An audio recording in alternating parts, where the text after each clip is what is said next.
Madame, Monsieur, bonsoir et bienvenue sur Al24 News. Heureuse de vous retrouver pour cette nouvelle édition. Tout de suite les titres. Tenue aujourd'hui à Abuja de la deuxième réunion tripartite Algérie-Niger-Nigeria sur le projet du gazoduc transsaharien.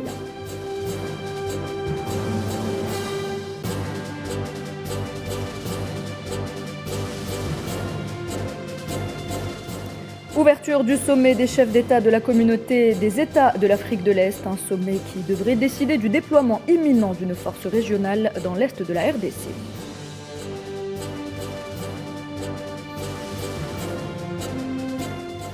Journée mondiale des réfugiés en ce 20 juin, ils sont plus de 90 millions à travers le monde selon le HCR.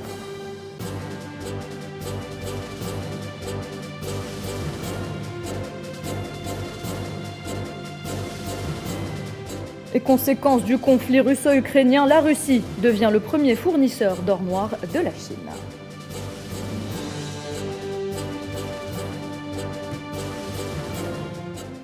Nous le disions à l'instant, la deuxième réunion tripartite Algérie-Niger-Nigeria sur le projet du gazoduc transsaharien se tient aujourd'hui et demain à Abuja au Nigeria. Le ministre algérien de l'énergie et des mines, Mohamed Arkab, y prend part. À l'ordre du jour, l'examen de l'état d'avancement des décisions prises lors de la précédente réunion, ainsi que les prochaines étapes devant aboutir à la réalisation du projet. Et justement, dans un entretien accordé au magazine allemand Der Spiegel, Mohamed Arkab est revenu sur les grands axes de la stratégie gazière algérienne et sa relation avec l'Europe. D'emblée, le ministre de l'énergie et des mines a rappelé le marché traditionnel du gaz algérien et l'Europe, tout en mettant l'accent sur les capacités de l'Algérie à augmenter sa production. Environ la moitié des réserves de gaz de l'Algérie n'ont pas encore été exploitées. Nous avons des capacités d'exportation de LGN. Il y a aussi un projet de deuxième pipeline vers l'Italie qui est actuellement en attente. Pourquoi construire un gazoduc alors que les Européens achètent leur gaz en Russie? Le deuxième projet sur lequel nous travaillons actuellement est le pipeline transsaharien de 4000 km reliant le Nigeria via le Niger à l'Algérie. De nombreuses infrastructures ont déjà été créées en Algérie. Le gazoduc peut être achevé en 3 ans et nous pouvons transporter 20 à 30 milliards de mètres cubes de gaz depuis le Nigeria. Et quant à la question « Allez-vous augmenter les prix du gaz pour l'Espagne ?» le ministre algérien de l'énergie répond. Les contrats d'approvisionnement sont réévalués tous les 3 ans, tant en volume qu'en prix. Plus récemment, nous avons renouvelé les contrats avec l'Italie et augmenté la capacité. C'est maintenant au tour de l'Espagne. Le prix mondial du gaz suit le prix du pétrole et lorsque le prix du pétrole augmente comme il le fait actuellement, les prix du gaz font de même. Il est donc évident qu'une augmentation est en cours de discussion. Justement, en Espagne, les Andalous ont voté hier pour les élections régionales et comme les sondages l'avaient annoncé, les socialistes du Premier ministre Pedro Sánchez ont essuyé un nouveau revers électoral dans cet ancien bastion historique de la gauche, un scrutin régional clé qui place la droite en position de force à 1 an et demi des prochaines élections nationales. Et on reste en Espagne où le Parlement régional du gouvernement semi-autonome de Catalogne a adopté une résolution affirmant que l'entité sioniste commettait un crime d'apartheid contre le peuple palestinien, devenant ainsi la première chambre en Europe à lancer une telle accusation contre l'occupant sioniste. La résolution reproche à l'entité sioniste d'appliquer un système contraire au droit international et équivalent au crime d'apartheid contre la population palestinienne des territoires occupés, tel que défini dans le statut de Rome de la Cour pénale internationale.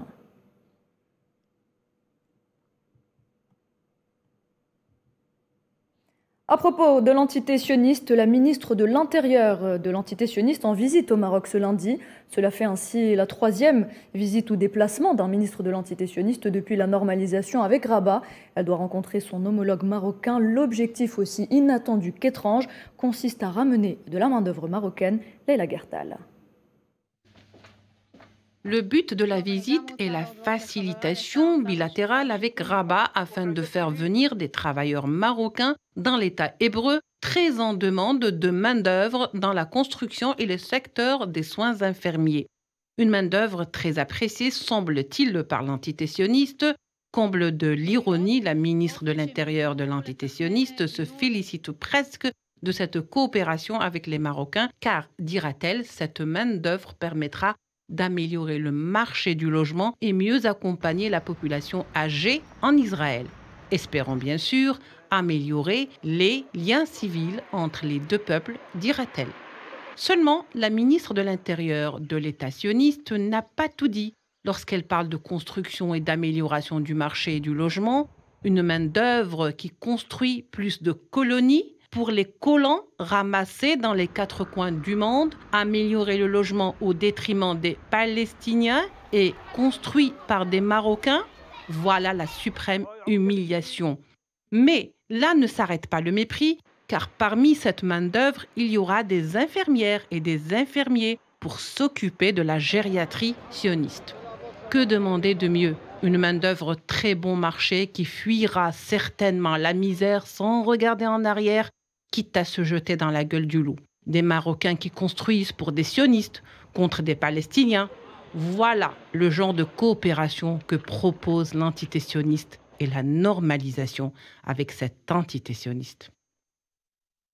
Et on reste dans la région pour aller en Tunisie, à présent, où le texte de la nouvelle constitution a été remis aujourd'hui au président Kais Saïed pour validation, avant d'être soumis à un référendum populaire le 25 juillet prochain. Cette présentation se fait alors que la société civile tunisienne et la classe politique sont toujours en grogne. Soyez Kilal.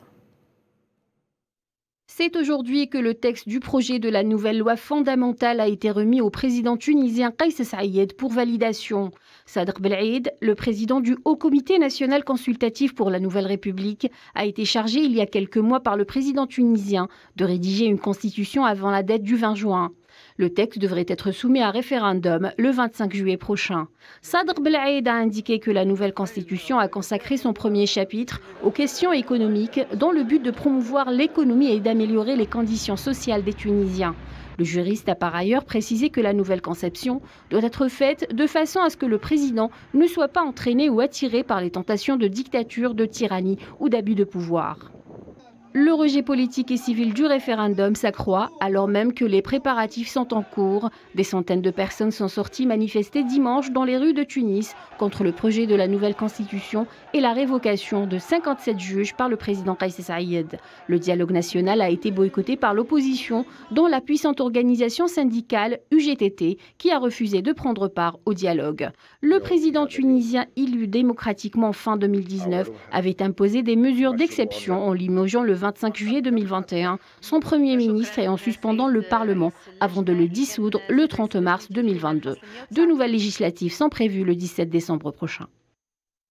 Le troisième et dernier round de négociations entre la Chambre des représentants libyenne et le HCE sur le volet constitutionnel libyen s'est achevé aujourd'hui. Rassemblés au Caire du 12 au 19 juin sous les auspices des Nations Unies, les deux camps n'ont pas trouvé d'accord sur le texte censé régir les scrutins présidentiels et législatifs qui devaient initialement se tenir fin 2021.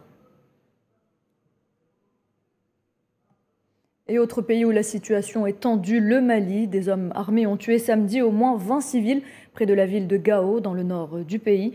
Le secrétaire général de l'ONU, Antonio Guterres, a condamné fermement cette attaque dans un communiqué, une attaque qui n'a pour l'heure pas encore été revendiquée.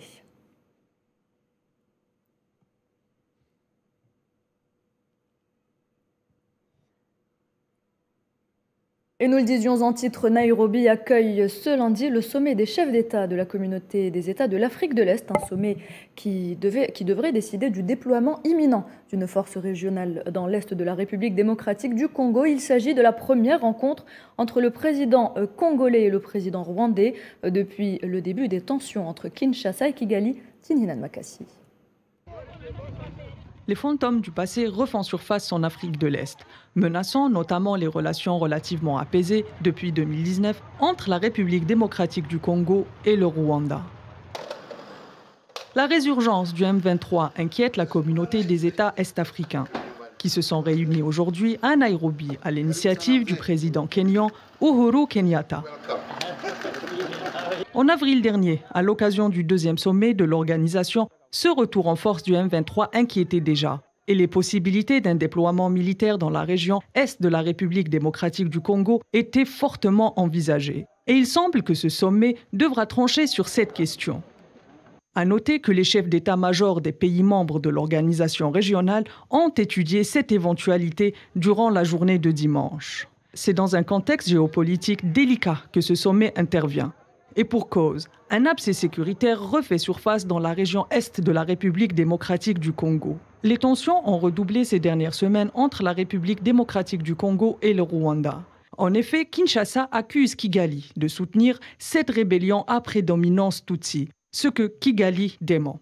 C'est dans le passé colonial que cette rivalité entre les deux pays trouve racine et se sont matérialisées de la façon la plus brutale lors du génocide des Tutsis par les Hutus en 1994.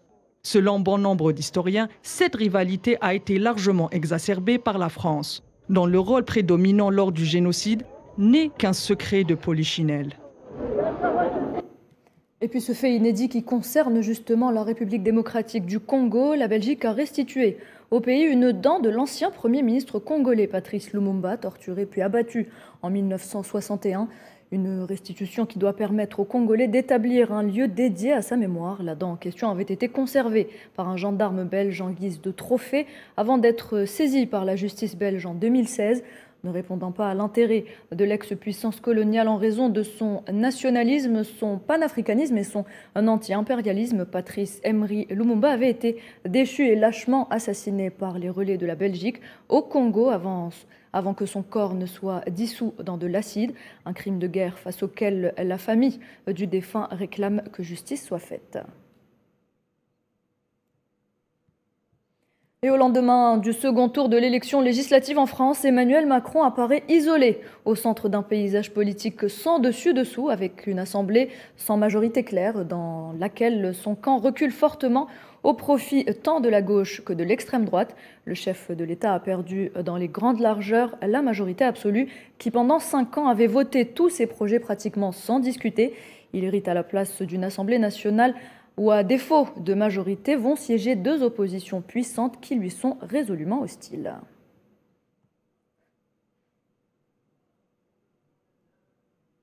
Journée mondiale des réfugiés en ce 20 juin, nous le disions en titre, ils sont près de 90 millions de déplacés, obligés de quitter leur foyer et leur terre, victimes collatérales de nombreux conflits qui éclatent aux 4 coins de la planète. Un chiffre qui a été révélé par le Haut Commissariat des Nations Unies pour les réfugiés et qui est appelé à s'alourdir en raison du conflit russo-ukrainien notamment. Les détails avec Naïla Hamouda. 90 millions de déplacés forcés dans le monde. Il s'agit d'un chiffre sans précédent depuis la Deuxième Guerre mondiale. La guerre, les persécutions ou les violations des droits humains restent les principales causes de ces déplacements de population. Le Haut Commissariat des Nations Unies pour les réfugiés tire la sonnette d'alarme. Dans un rapport publié tout récemment, le nombre de demandeurs d'asile a atteint les 4,6 millions en 2021, soit une hausse de 11% par rapport à 2011. L'Allemagne est le pays de l'Union européenne qui a reçu le plus grand nombre de nouvelles demandes. Les pays qui reçoivent actuellement le plus de réfugiés sont les pays voisins et frontaliers des pays en crise et en guerre comme la Turquie. Elle accueille plus de 3,8 millions de réfugiés. Parmi les pays où ce nombre a particulièrement augmenté, on peut citer l'Ouganda, le Tchad ou encore le Soudan. Le déplacement de population pèse lourdement sur les économies des pays d'accueil, dont l'un des exemples les plus illustrants est celui du Liban, pays épuisé par une crise économique sans précédent. Il accueille près d'1 million de réfugiés syriens et palestiniens. L'Algérie accueille des milliers de réfugiés sahraouis, victimes de la plus longue situation d'exil au monde. Les chiffres du HCR couvrent les populations qui choisissent l'exil, réfugiés ou demandeurs d'asile, mais aussi les déplacés de l'intérieur, qui ont quitté leur foyer sans quitter leur pays. Presque la moitié de ces déplacés forcés sont des enfants. Selon l'UNICEF, 37 millions d'enfants sont déplacés dans le monde fin 2021, soit le nombre le plus élevé jamais enregistré. Les chiffres des réfugiés ukrainiens n'étant pas pris en compte dans ce rapport. Avant la guerre en Ukraine, les réfugiés venaient principalement de 3 pays, à savoir la Syrie, l'Afghanistan et le Soudan du Sud. Et pour en parler, nous avons avec nous en direct via Skype le docteur François Deroche. Bonsoir. Bonsoir. Alors vous êtes président de l'ONG Justice et Droits sans frontières. Merci d'avoir accepté d'être avec nous ce soir. 90 millions de déplacés forcés à fin 2021. Le chiffre pourrait atteindre les 100 millions avec la guerre en Ukraine. La question des réfugiés est sans cesse confrontée au manque de solutions offertes. Quel est votre commentaire ? Tout d'abord, bonjour à vous, à nos téléspectateurs. Bien sûr, 90 millions, c'est un chiffre terrifiant, mais il faut que toute personne, si vous voulez, sur cette terre, sur cette planète, a le droit de rechercher la sécurité, qui que ce soit, d'où qu'elle vienne, et quel que soit le moment où elle a forcé de fuir le pays dans lequel qu'elle a fui. Bien sûr, c'est un chiffre terrifiant, mais c'est la cause de guerre, la cause de persécution. C'est également la conséquence malheureuse de l'évolution de certains pays et surtout de l'appauvrissement de ces pays-là.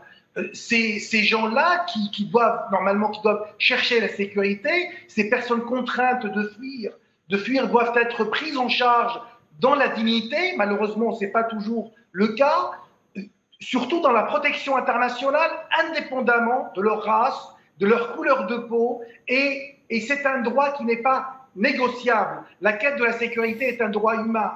Et malheureusement, on a vu récemment avec les réfugiés ukrainiens, tout à l'heure vous avez parlé de Syriens, d'Afghans et de Soudanais, ils n'ont pas été accueillis de la même manière que les réfugiés ukrainiens. Et là, l'hypocrisie du monde moderne, des pays occidentaux, si vous voulez, les masques sont tombés. Cette justice à géométrie variable est absolument détestable et n'a pas lieu d'être dans un État qui respecte les droits humains. Et puis ces gens-là, d'où qu'elles viennent, même si elles sont déjà déracinées, doivent être accueillies et mis, si vous voulez, à l'abri du danger.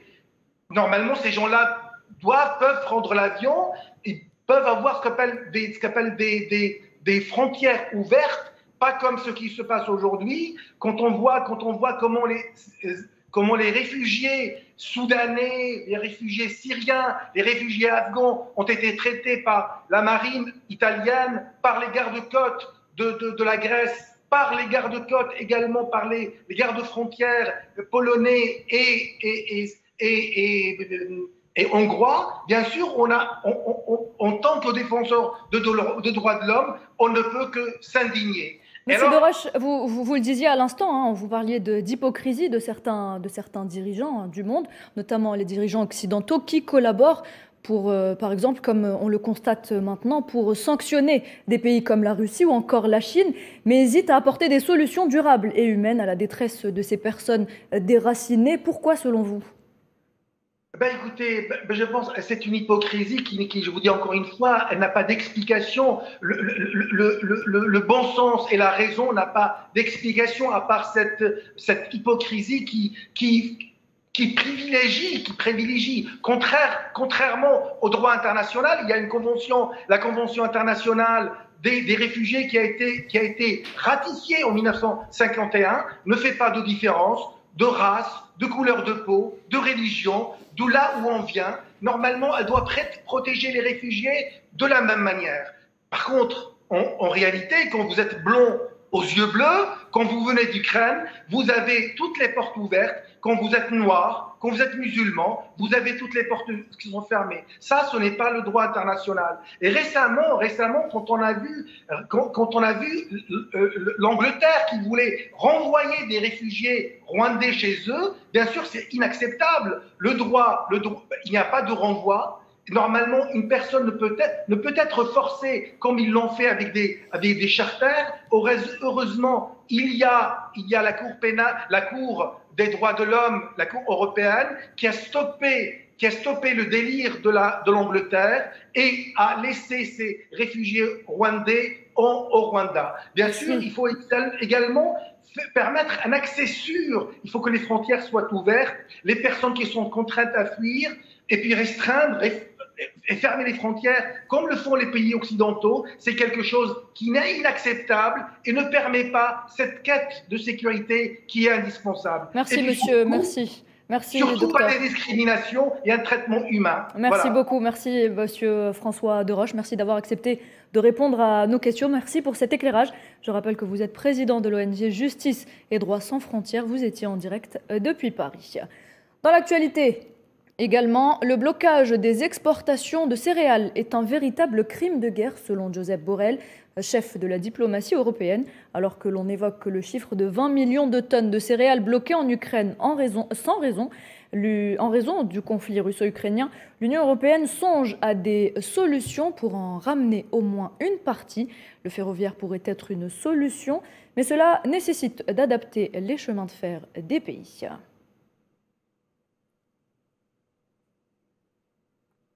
Et cela fait bientôt 4 mois que l'opération militaire en Ukraine a débuté et l'offensive contre Severodonetsk se déroule avec succès, déclare le ministre russe de la Défense dans son briefing quotidien.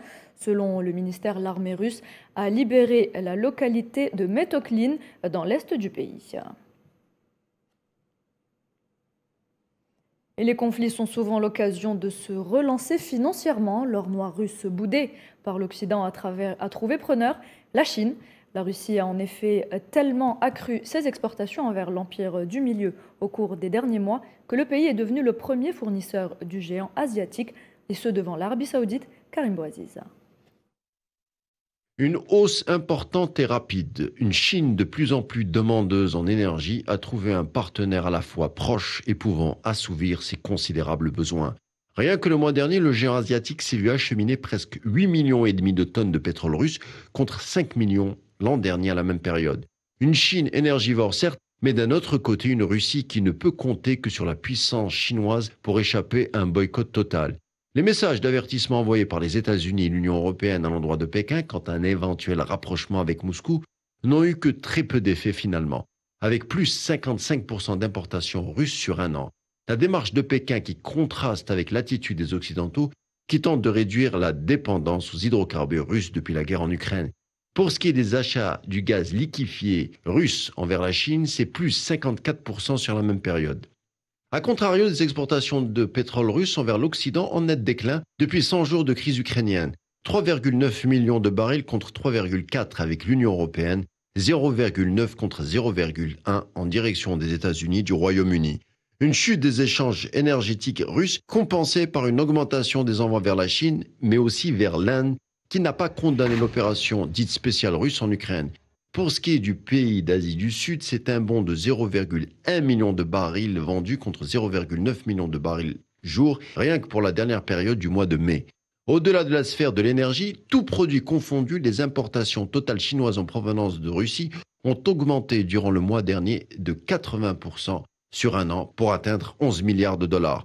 Pékin, cet allié donc stratégique de Moscou, qui non seulement refuse de condamner cette dernière, mais rejette la faute des opérations en Ukraine sur les États-Unis et l'OTAN. Gamal Abina, expert en questions internationales, revient justement sur l'importance de ce rapprochement sino-russe. Il était l'invité de Abdelkader Edrieff tout à l'heure dans l'édition spéciale. Il y a deux systèmes économiques qui s'opposent frontalement. Il y a le système américain ultralibéral et ultra spéculatif qui nous a fait tellement de mal tous les 10 ans, une crise. Je vais revenir en 2008, la crise, le jeudi noir de la bourse, 98, la crise asiatique qui a frappé les économies asiatiques et les Chinois s'en souviennent, 2008, les subprimes, ça n'arrête pas, c'est cyclique tous les 10 ans. Et il y a le système dirigiste d'État qui a choisi, comme les Chinois avec les zones économiques spéciales, d'à la fois allier le dirigisme d'État, donc des grandes institutions d'État et des grandes sociétés qui tiennent l'extraction minière, fer, pétrole et autres, et de l'autre côté, une économie moins planifiée, beaucoup moins planifiée que ça l'était à l'époque du communisme, de gens qui sont devenus des milliardaires en Chine. C'est là où on compte le plus de milliardaires, et qui ont décidé de faire de l'économie de marché sous contrôle. C'est-à-dire qu'un milliardaire chinois peut être mis en prison à tout moment, il faut le savoir, hein. C'est pas la liberté. La Russie aime ce modèle et a tenté de le copier. Donc aujourd'hui, on a deux types d'économies. D'un côté, une économie mixte qui a un aspect social, il y a quand même 1,2 milliard de personnes à nourrir en Chine, et de l'autre côté, une économie ultralibérale, les États-Unis, avec 30 millions de personnes qui vivent sous le seuil de pauvreté et un système cyclique de crise. Donc, à choisir entre les deux, les Chinois, je crois, et les Russes ont décidé une alternative économique qui serait un nouveau G8, beaucoup plus équitable par rapport aux populations, et j'en veux pour preuve. Ils viennent d'inviter, par exemple, le président Tebboune, là, pour leur prochain sommet de la BRICS. Et c'est pas par hasard qu'on invite Tebboune, parce qu'ils considèrent que Tebboune répond à ces critères qui sont de nouveaux critères économiques.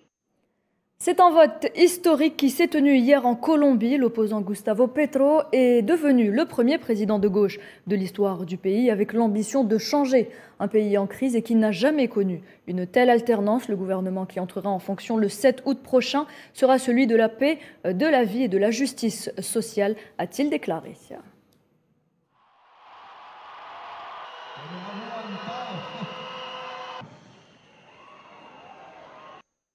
El cambio significa que vamos a destruir la propiedad privada.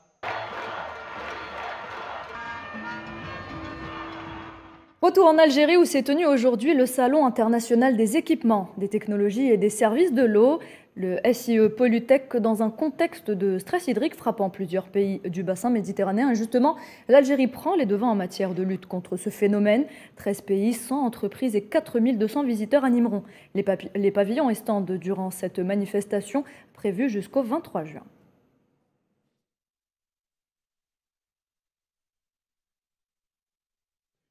L'hydraulique, c'est un grand chantier actuellement, mais c'est toujours le cas, mais surtout maintenant. J'ai bien compris qu'il y a beaucoup de projets qui vont être libérés prochainement à partir d'ici, donc Algérie, dans le domaine d'hydraulique, dans le dessalement d'eau de mer. Et voilà, c'est justement ces entreprises-là que nous, on représente à partir des Pays-Bas ici en Algérie. En Algérie toujours, la ville d'Oran fête la musique à quelques jours de l'ouverture des Jeux méditerranéens prévus samedi prochain. Une somptueuse soirée a été organisée hier soir au théâtre régional d'Oran Abdelkader Alloula. Un avant-goût des festivités qui vous attendent du 25 juin au 6 juillet à Al-Bahia. Iman Merad. À la veille de la fête de la musique, le comité d'organisation des Jeux a concocté une soirée au théâtre régional d'Oran Abdelkader Alloula. Une soirée intitulée « Les Jeux méditerranéens célèbrent la musique ». Monsieur Mohamed Aziz Derouez a participé à cette soirée et a échangé avec nous quelques mots. Le président de la République, Abdelmajid Tebboune, a décidé de fixer les tarifs d'accès à la cérémonie d'ouverture des JM au prix symbolique de 100 dinars. Un parterre de stars locales a défilé tout au long de la soirée et régalé les invités. Ça va être une grande fête. Nous serons sous les regards du monde entier. Ça va être une fête grandiose. Les Oranais sont connus par leur hospitalité et leur générosité. On souhaiterait bien, Inch'Allah, accueillir et avec les bras ouverts les participants. Je souhaite en plus de ça pour nos joueurs et les participants pour le jeu méditerranéen qu'ils gagnent. Et notre drapeau algérien sera toujours à la hauteur, Inch'Allah. Plusieurs anciens athlètes ont également sublimé le théâtre par leur présence. Tout ce que l'on espère maintenant, c'est que les Jeux se déroulent dans de meilleures conditions. Moi, j'estime qu'ils auront un franc succès. Je pense que c'est un événement historique depuis peut-être belle lurette qu'on n'a pas vu ces meilleurs joueurs de la Méditerranée. Une soirée vraisemblablement réussie, bonne humeur, convivialité et hospitalité, toutes les conditions réunies pour passer une agréable soirée en attendant le coup d'envoi des festivités. Des festivités qui, rappelons-le, débuteront le 25 juin. Merci d'avoir suivi cette édition, c'est la fin. Tout de suite, la météo avec Amel Ameziane Zitouni. Très bonne suite des programmes sur Al24 News.